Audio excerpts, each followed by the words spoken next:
우리 인생이 어린아이로부터 시작해서 어린아이로 마치게 된다고 한다면 조금 이상하게 생각할 수도 있습니다. 그러나 나이가 들어서 60 아니 80에서 90세가 되면 대부분 육체도 그렇고 영혼 우리의 정신도 어린아이가 되어서 다시금 돌아가는 것을 보게 됩니다. 우리에게 이런 어린아이의 시절이 있다고 하는 것은 의미하는 바가 굉장히 큰 것입니다.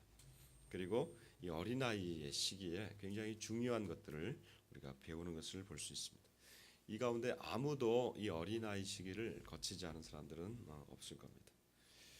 이 어린아이의 시기가 그런데 육적인 시기에만 있는 것이 아니고 우리의 영적인 세계에도 이 어린아이의 세계가 있습니다. 예수님을 통해서 이제 하나님을 알아가는 그 과정에 있어서 유일하신 하나님을 알아가는 그 과정에 있어서 영적 초보자들이 이런 어린아이의 시기를 거치게 됩니다. 이 어린아이의 시기를 아무리 거친다고 하더라도 우리에게는 뭐가 있냐면 어른이든 어린아이든 우리 모든 믿는 그리스도인들에게는 관통하는 주제가 있습니다. 그 주제가 바로 믿음입니다. 이 믿음이 어떻게 우리의 생활에 적용되는지 오늘 본문을 통해서 이제 살펴보도록 하겠습니다. 여러분 이제 드디어 애굽을 떠나게 됩니다. 출애굽하게 됩니다. 이스라엘 백성이 애굽을 떠나는 그 모든 과정 가운데 400년의 종살이를 마감하고 신천지인 가나안 땅으로 흘러 들어가게 됩니다. 그러나 여러분 과연 이들이 가는 곳이 신천지일까요? 가나안 땅, 약속의 땅, 이 땅이 그들에게 신천지일지는 사실은 미지수입니다. 왜 그러냐면 이곳으로 가는 그 약속의 땅, 말이 약속의 땅이지 이곳은 아무도 살고 있지 않는 곳이 아닙니다. 이미 다른 이민족인 가나안 땅 이 사람들이 다 살고 있습니다. 하나님이 창세기 12장에서 아브라함을 부르셔서 이 가나안 땅에 살게 하셨지만 가나안 땅에서도 이 아브라함은 한 평의 땅도 가지지 못하고 자신이 죽을 때 죽었던 그 땅 바로 막벨라 굴 그곳만 자신의 소유로 남겨져 있습니다. 아브라함, 이삭, 야곱, 요셉의 시대까지 그들이 살았지만 그 땅에서 여전히 그들은 이방인이었고 주인이 아니었습니다. 이제 400년이 지나서 그 땅으로 올라가서 이 땅이 우리 땅이다라고 하며 올라가는 이 길은 사실 험난합니다. 그 땅은 무주공산이 아닙니다. 주인 없는 빈 땅이 아닙니다. 그 땅으로 올라가는 것은 다른 말로 하면 그냥 다른 민족과 갈등만 야기되는 그 여행길 가운데 이들이 나아가게 되는 것입니다. 그러니 이들에게는 희망보다는 출애굽했다고 하는 희망보다는 앞길이 캄캄한 길만 남아 있습니다. 이들은 400년 동안 식민지를 살았습니다. 여러분 400년 동안의 식민지 백성에게는 특징이 하나 있습니다. 그것은 뭐냐면 주권이 없었다는 것입니다. 주권이 없었다는 것은 자기 선택을 하지 못했다라고 하는 것입니다. 자기 선택을 하지 못했을 때 갑자기 주권이 주어져서 자기 선택을 하게 되는 상황이 돌아왔을 때 여러분 우리도 일제 식민지 36년의 생활을 겪지 않았습니까? 그 36년 기간에 갑자기 해방이 맞아졌을 때 해방이 우리 생각보다는 훨씬 빨리 오지 않았습니까? 갑작스럽게 오지 않았습니까? 36년 이후에 해방 그 동란에 얼마나 많은 아픔들이 있었습니까? 이 민족의 갈라짐이 바로 그때 잉태되었습니다. 필리핀을 가봤더니 필리핀은 약 한 400년이 조금 못되게 이 식민지 생활을 했더라고요. 스페인에게 330년, 미국에게 40년, 일본에게 3년. 그래서 이런 식민지 생활의 이 백성들의 생활이 저는 필리핀 가서 이스라엘 백성들이 한 이 정도의 마음을 가졌겠구나라는 생각을 했습니다. 어떤 생활이었냐면 그들은 감정을 잘 표현하지 않습니다. 오랜 동안 식민지 지배를 받았기 때문에 항상 눌려 있습니다. 그래서 제가 필리핀 가서 제일 좀 거슬렸던 것이 뭐냐면 자신들의 얼굴들을 잘 표정을 짓지 않고 그리고 또 하나는 종업원들이 항상 뒤에다가 영어권이기 때문에 yes sir 합니다. yes sir이란 말은 네 주인님 그렇게 하겠습니다. 이거는 군대에서 쓰는 용어입니다. 제가 미국에 있을 때 교수님에게 그런 얘기를 들으면 yes sir, yes sir 이렇게 한국식으로 했습니다. 네 선생님 이렇게 했습니다. 선생님이 너 그런 말 쓰지 말라고. 그 말은 굉장히 안 좋은 말이라고. 그러니까 자기가 그렇게 자기가 저한테 그런 권위를 가지는 사람이 아니다. 굉장히 겸손하게 yes sir이란 말을 쓰지 않습니다. 군대 가면 그런 말을 씁니다. 근데 종업원들이 항상 어디 가든지 yes sir, yes sir 하는 말을 들었을 때 굉장히 귀에 거슬렸습니다. 이것이 이 식민지 백성들의 특징이었습니다. 지금 이스라엘 백성이 아마 그런 특징을 가지게 될 것 같습니다. 그들의 숫자가 지금 출애굽하는 숫자들이 보행하는 장정만 60만이라고 합니다. 한 명에서 아브라함에서 4대가 되니까 70명이 되었습니다. 야곱이 3대가 되니까 야곱 때 70명이 되었습니다. 그리고 이 70명이 애굽으로 들어가서 400년 만에 60만이 된 겁니다. 자, 근데 이 보행하는 숫자만 60만이기에 여자들까지 합치고 가족까지 합치면 한 200만 정도 볼 것 같습니다. 그런데 성경에 보니까 수많은 잡족, 즉 다른 민족이 같이 함께 나왔다라고 얘기하고 있습니다. 이를 봤을 때 출애굽한 사람들은 200만에서 한 250만 정도로 보는 것이 통상적입니다. 한 가족이 민족이 되었습니다. 수백의 민족이 되었습니다. 민족으로 성장하려면 여기에는 지도자가 필요합니다. 강력한 리더십이 필요합니다. 그리고 이 지도자 밑에 강력한 조직들이 세워집니다. 그리고 그것은 자신들을 보호하려고 군대가 있어야만 민족으로서 인정받을 수 있습니다. 근데 지금 신생 공동체, 신생 민족인 이 이스라엘 민족은 모세 외에는, 그것도 모세도 강력한 지도자가 아직 강력한 지도자가 성장하고 있지 못합니다. 모세 외에는 다른 어떤 것도 없습니다. 어린아이와 같습니다. 근데 그럴 수밖에 없는 것이 이스라엘 민족이 우리가 이 애굽을 나와야겠다 준비하면서 나온 게 아닙니다. 어느 날 하룻밤 사이에 바로의 아들이 죽고 이스라엘 모든 민족의 큰아들이 다 죽는 바람에 더 이상 너희는 이곳에 있지 말고 나가라 하면서 어쩌면 쫓겨나온 것과 같습니다. 하룻밤 사이에 애굽을 나오게 된 이 사건, 이 민족에게도 있었습니다. 하룻밤 사이에 해방이 일어났습니다. 앞으로 우리 민족에게 통일도 그렇게 되기를 바랍니다. 우리가 생각하지 못했던, 상상하지 못했던 방법으로 독일이 통일되었듯이 우리 민족도 그런 통일이 되기를 바랍니다. 그러나 갑자기 맞이한 이 해방, 이것을 어떻게 발전적으로 진행시켜 나가야 할까요? 이것이 문제입니다. 이게 가장 어려운 일입니다. 특히 이스라엘 백성은 지금 애굽을 나왔다고 해가지고 떠났다고 해가지고 그들에게 신천지가 열리지 않는다는 것 제가 말씀드렸습니다. 이들이 건너가야 할 땅은 광야입니다. 그들이 지나가야 할 땅을 이제 보여드리겠습니다. 그들의 땅은 원래 가나안 땅에서 그들이 오게 되었습니다. 이것을 보시면 가나안 땅에서 하나님이 아브라함을 부르셔서 정착시키게 한 곳이 바로 이 가나안 땅입니다. 이 가나안 땅에서 요셉이라고 하는 한 사람을 하나님이 하나님의 방법으로 애굽 땅으로 보내셨습니다. 보내실 때는 노예로 보내셨습니다. 그러나 이곳에서 그가 그곳에서 국무총리가 되어져서 이 가나안 땅에 있던 사람들을 위해 흉년이 임하자 요셉은 자신의 아버지의 집 형제들을 다 이곳으로 불러들입니다. 그들이 70명이었습니다. 이 70명이 이 고센 땅에서 있게 됩니다. 이 고센 땅에서 400년을 지나게 되면서 이 400년 동안에 이제 200만의 민족으로 성장하게 되었습니다. 이제 다시 하나님이 부르시는 가나안 땅으로 이곳으로 가면 됩니다. 그러니까 출애굽하는 이 여정은 매우 간단합니다. 왔던 길을 따라가는 요 해안길로 가면 됩니다.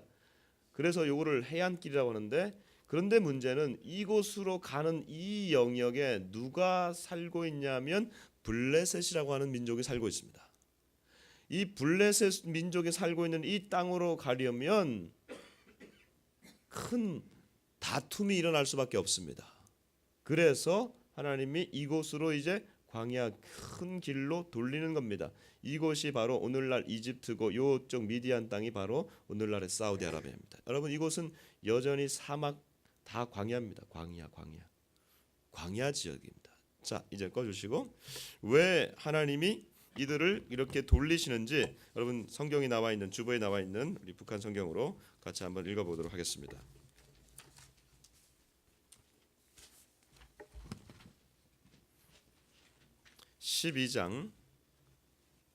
13장입니다. 13장 두 번째 문단, 큰 문단인 17절과 18절로 같이 읽겠습니다. 같이 읽습니다. 시작. 바로는 마침내 이스라엘 백성을 내보내게 되었다. 그러나 하나님께서는 그들을 곧장 블레셋 땅으로 가는 길로 인도하지 않으셨다. 하나님께서는 이 백성이 닥쳐올 전쟁을 내다보고는 후회가 되어 애굽으로 돌아가지는 않을까 염려하셨던 것이다. 그래서 하나님은 그들을 홍해 바다에 이르는 광야 길로 돌아가게 하셨다. 이스라엘 백성은 단단히 무장하고 애굽 땅에서 나왔다.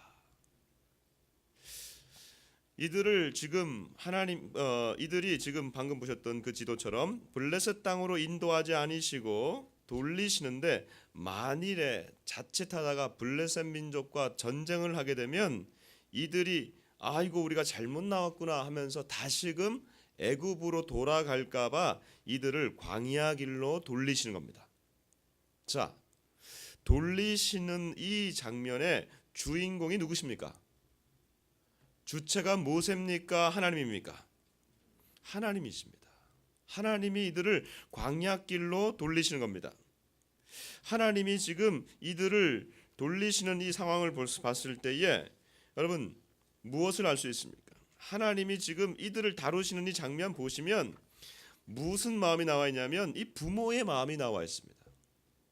근데 어떤 부모냐면 마치 이 신생아를 바라보는 그런 부모의 마음이 있습니다.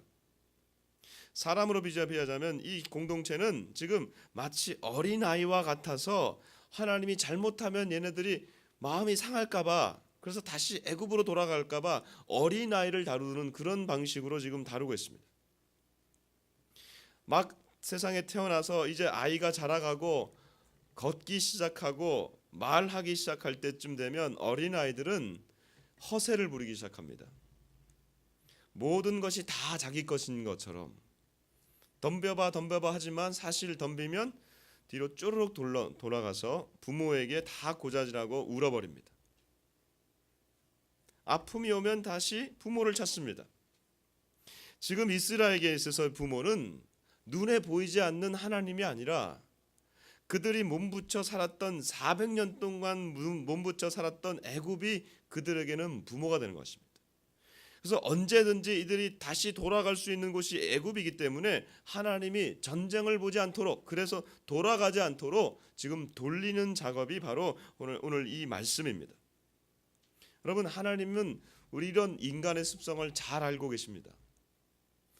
눈에 보이지 않는 것을 믿지 않는 인간의 습성을 하나님은 잘 아십니다. 왜? 하나님이 우리를 만드셨기 때문에 그렇습니다. 어떨 때는 저도 그냥 하나님이 제 귀에다 대고 이번에는 이렇게 해라, 아니 이번에는 저렇게 해라 라고 명확하게 말씀해 주시면 정말 좋을 때가 있는 것 같습니다.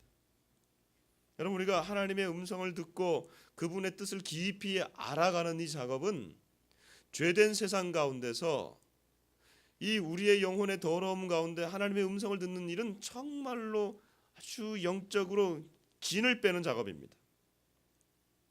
그래서 많은 사람들이 하나님이 못 믿거나 아니면 하나님은 나랑 상관없는 분이라고 생각할 때가 많습니다. 근데 여러분, 조금만 다시 생각해 보면 하나님 우리 가까이 계셔서 우리가 분별할 수 있도록 도와주십니다. 특별히 신앙생활을 처음 시작하는 자들에게 하나님은 더욱 그러야 하십니다.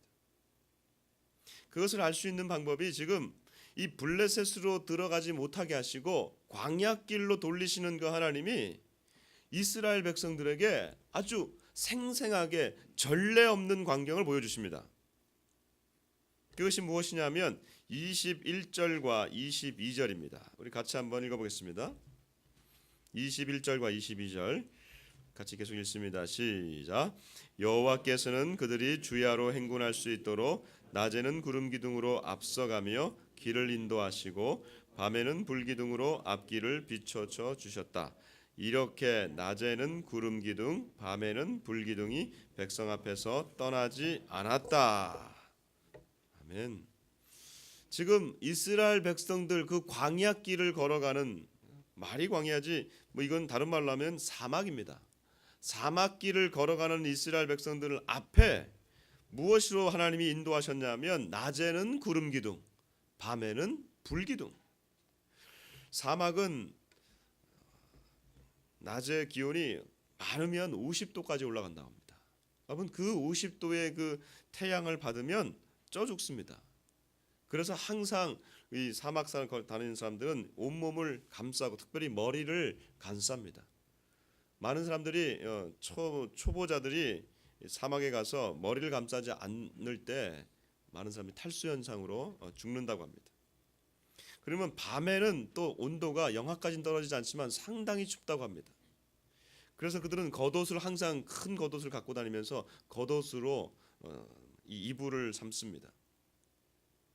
그런데 이 하나님이 낮에는 구름 기둥으로 태양을 가려주시고 밤에는 불 기둥으로 앞을 보여주시고 열기를 주시는 하나님, 이 하나님을 어찌 믿지 않을 수 있겠습니까? 바로 자신들 앞에서 이것이 현상이 초자연적인 현상에 보이는데 이거는 믿음이 필요한 것이 아니고 그냥 하나님을 보고 따라가면 되는 겁니다. 왜 이렇게 하나님이 이렇게 하십니까? 바로 이스라엘 백성들이 지금 어린아이이기 때문에 그렇습니다.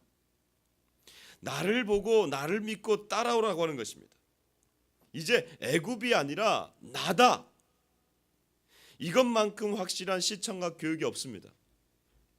명확하고 확실합니다.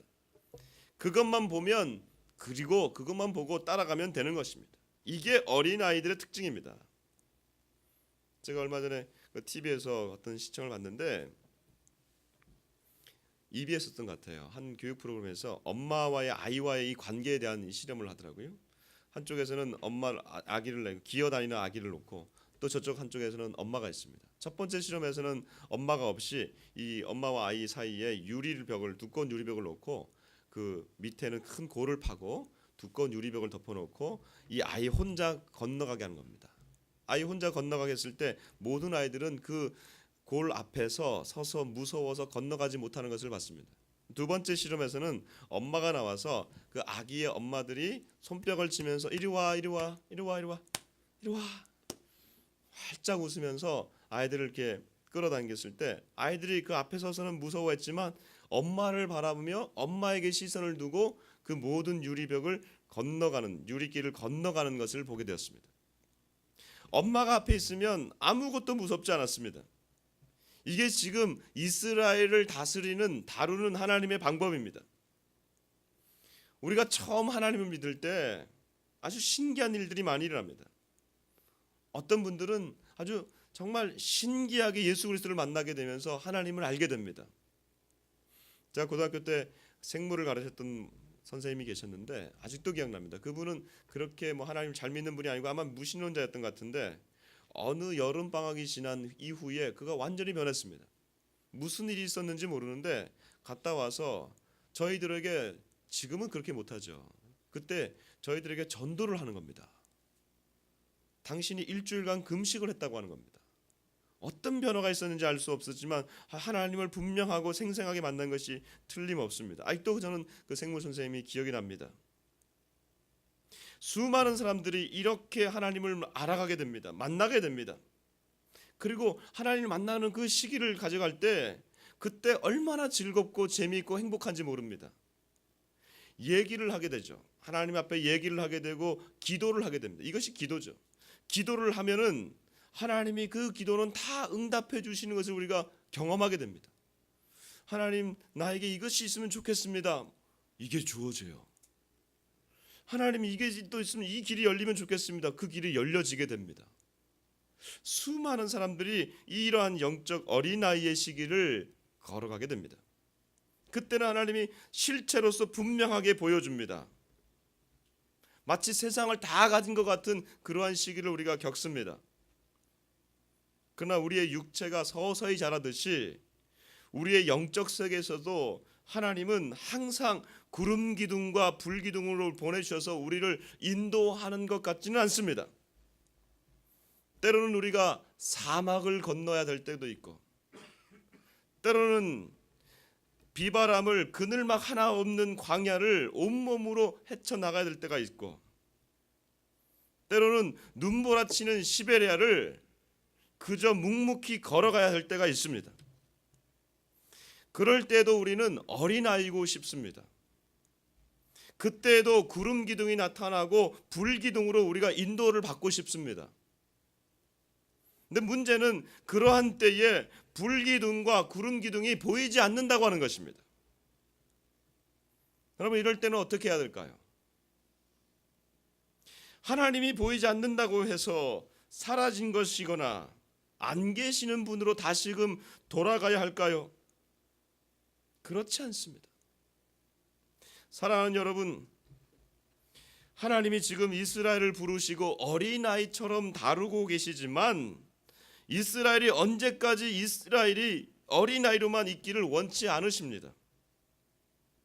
이 어린아이 같은 이스라엘을 할지라도 그들에게 필요한 것은 믿음이었습니다. 믿음은 보이지 않는 것을 보이는 것처럼 믿는 것입니다. 그 믿음이 자라기 전에는 하나님이 실체로서 내가 여기 있다라고 구름 기둥과 불 기둥으로 보여주십니다. 그러나 그 믿음이 자라나게 되면 그 실체가 계속 보이지 않아도 우리는 그저 그것이 있는 것처럼 믿고 살아가는 겁니다. 이 장면을 우리가 어디서 어떻게 알 수 있을까요? 오늘 성경의 본문에 보면 애굽을 나올 때에 이 이스라엘 백성 중에 한 사람, 지도자인 모세가 이상한 행동을 합니다. 그 행동이 바로 한 사람의 해골을 가지고 나오는 것입니다. 그 사람은 19절에 있습니다. 우리 19절 같이 한번 읽어보겠습니다.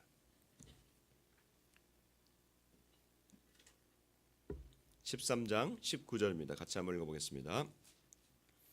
이때 모세는 요셉의 유해를 모시고 떠났다. 요셉이 하나님께서 너희를 돌보아 찾아오실 터이니 그때 너희는 내 뼈를 여기에서 옮겨다오 하고 이스라엘 백성에게 단단히 다짐해 두었던 것이다. 요셉의 뼈, 다른 말로 하면 요셉의 해골을 가지고 나옵니다.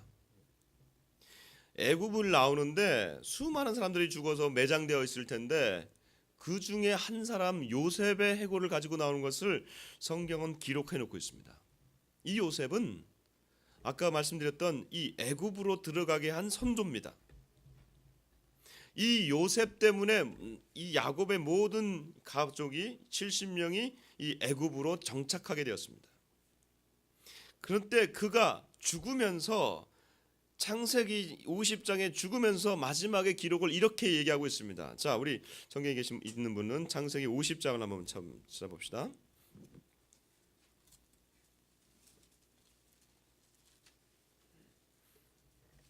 창세기 50장 24절에서 26절입니다.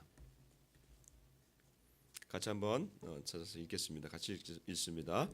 요셉이 그의 형제들에게 이르되 나는 죽을 것이나 하나님이 당신들을 돌보시고 당신들을 이 땅에서 인도하여 내사 아브라함과 이삭과 야곱에게 맹세하신 땅에 이르게 하시리라 하고 요셉이 또 이스라엘 자손에게 맹세시켜 이르기를 하나님이 반드시 당신들을 돌보시리니 당신들은 여기서 내 해골을 메고 올라가겠다 하라 하였더라.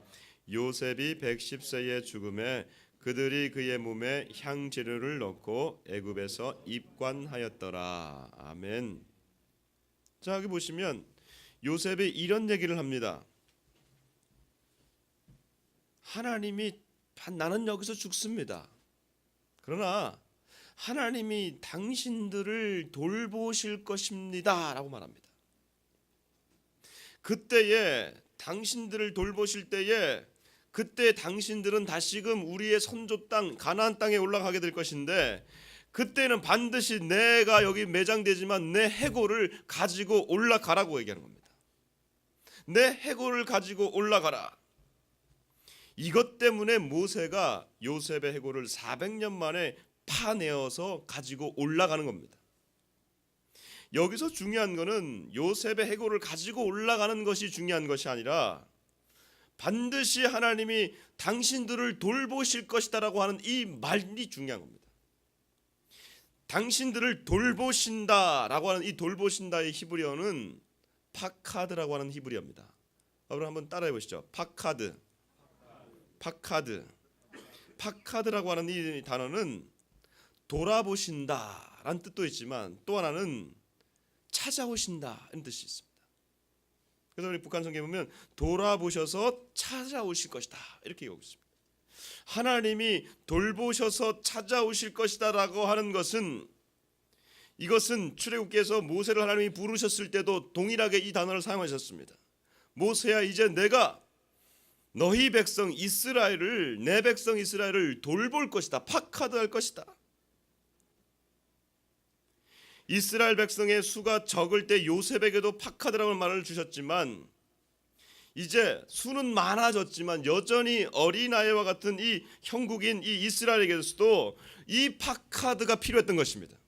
즉 이러한 하나님이 우리를 찾아올 것이다라고 하는 이 믿음이 필요했던 것입니다. 그리고 이 믿음을 이들은 가지고 있었습니다. 적은 공동체였지만 이제 막 자라나는 신생 공동체에게 어린아이와 같은 이들이었지만 이들은 이 믿음을 보였던 것입니다.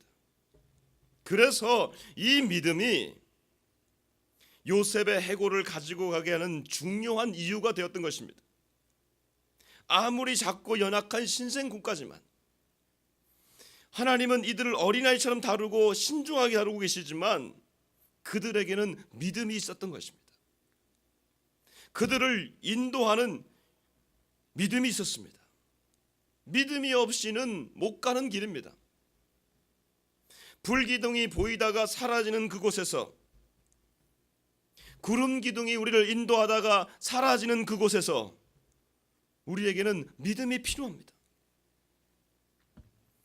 불기둥이 인도하다가 사라지는 그곳에서 하나님이 안 계시는 것이 아니라 하나님은 우리에게 이렇게 말씀하시는 것 같습니다.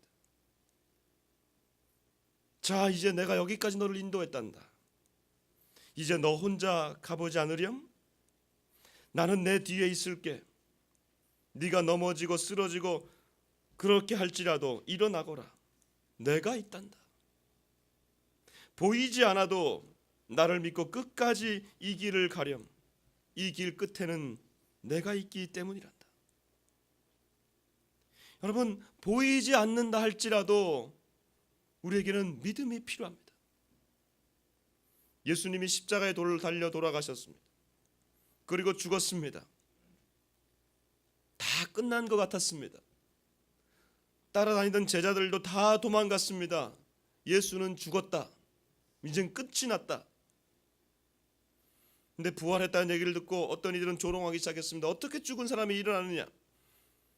예수님 살아나셔서 의심하던 도마에게 나타나셔서 네 손으로 내 손에 넣어보고 네 손으로 내 옆구리에 찔러보고 이렇게 말씀하십니다.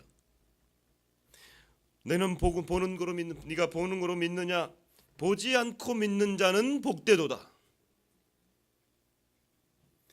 옆에 있었던 이 베드로는 그 얘기를 들었는지 모르겠습니다. 그래서 그가 베드로전서 이렇게 쓰고 있습니다. 예수를 너희가 보지 못하였으나 사랑하는도다. 이제도 보지 못하나 믿고 말할 수 없는 영광스러운 즐거움으로 기뻐하니 믿음의 결국 곧 영혼의 구원을 받음이라. 예수님을 본 사람이 이 베드로 시대도 별로 없습니다. 초대교회 모든 이들이 예수를 보지 못했습니다. 2000년 동안 우리 어떤 이도 예수님을 본 사람이 없습니다. 그러나 사도들의 증언으로, 사도들의 순교로 우리는 이것을 믿는 것입니다. 보지 못하지만 믿고 즐거워한다고 하는 것입니다. 사랑하는 여러분, 우리가 믿는 하나님은 보이시는 분이 아닌 영이신 하나님이십니다. 그가 이스라엘에게 이 요셉의 해골을 가지고 가라고 하는 것은 하나님이 언젠가는 이스라엘 민족에게 찾아올 것이라고 하는 이 믿음을 가지라고 하는 것이었습니다. 요셉의 해골, 이것이 무엇으로 변합니까?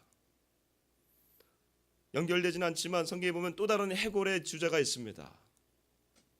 에스겔이라고 하는 선지자에게 하나님은 환상 중에 한 환상을 보여주십니다. 그것은 골짜기 가운데 수많은 해골들이 놓여 있는 그러한 환상입니다. 하나님이 이 환상 중에 에스겔에게 묻습니다. 이 뼈들이 살겠느냐? 주여 당신이 아십니다. 대언하여, 하나님의 말씀을 대언하여 생기가 들어가게 하라. 생기를 불어넣을 때에 그 환상 중에 그 뼈들이 맞추어지고 사람이 되어지고 나중에는 거대한 군대가 되는 환상을 보게 되는 것입니다. 저는 바로 이 요셉의 해골의 이 장면이 바로 에스겔의 환상과 연결된다고 생각합니다. 지금은 해골 같은 것이지만, 아무것도 없는 삶을 살지만 언젠가 하나님이 우리를 일으키실 것이다. 이것을 우리가 믿음으로 바라보고 살아가는 것입니다. 그때까지 우리는 이 믿음의 길을 걸어가는 것입니다. 어린아이이건 영적으로 신앙의 연조가 긴 믿음의 긴 성인이라 할지라도 우리 모두에게는 믿음이 필요합니다. 하나님이 일으키시라고 하는 그 믿음이 우리 가운데는 필요합니다. 왜냐하면 이 길 끝에는 우리 주님이 계시기 때문에 그렇습니다. 1년을 마무리하며 이제 12월의 둘째 주일입니다. 얼마나 걸어오셨습니까? 얼마나 이루어 놓으셨습니까? 얼마나 확보해 놓으셨습니까? 믿음의 존재들이라면 이렇게 질문드리고 싶습니다. 얼마나 하나님을 신뢰하며 살아오셨습니까? 앞으로 얼마나 이 하나님을 믿으며 이 길을 끝까지 가겠습니까? 수많은 부정적인 얘기들이 들려오고 있는 이 시대를 살고 있습니다. 말세적인 현상이 점점 드러나고 있는 우리 이 대한민국 삶을 살고 있습니다. 떨어지는 청년 취업률, 흔들리는 가정들, 자살률 1위라고 하는 오명을 갖고 있는 이 사회를 우리는 살아가고 있습니다. 이러한 현상들이 먹구름처럼 돌려올 때에 우리에게는 구름 기둥과 불 기둥이 보이지 않을 때가 있습니다. 그러나 여러분, 우리가 믿음의 존재들이라면 구름 기둥이 보이지 않는다 할지라도, 불 기둥이 우리 가운데 사라진다 할지라도 우리 하나님 더욱 신뢰하십시다. 그런 의미에서 우리는 다시금 우리 안에 있는 요셉의 해골을 취하는 것입니다. 버리고 싶고 하나님 언제 찾아올 것이냐 하고는 이런 불평 가운데 요셉의 해골을 내려놓는 것이 아니라, 우리 가정에 있는 요셉의 해골, 나의 부모가 될 수도 있고 남편이 될 수도 있고 나의 자녀가 될 수도 있고 내게 해결되지 않는 그 문제가 있을 수도 있습니다. 믿음으로 우리는 다시금 이 요셉의 해골을 취하는 것입니다. 왜요? 우리 하나님 반드시 파카드 하실 것이기 때문에 그렇습니다. 나에게 보이지 않을 뿐이지 우리 하나님 내 곁에서 돕고 계십니다. 이 믿음의 존재들이여, 이러한 하나님의 길을 끝까지 걸어가시기를 주의 이름으로 축복합니다.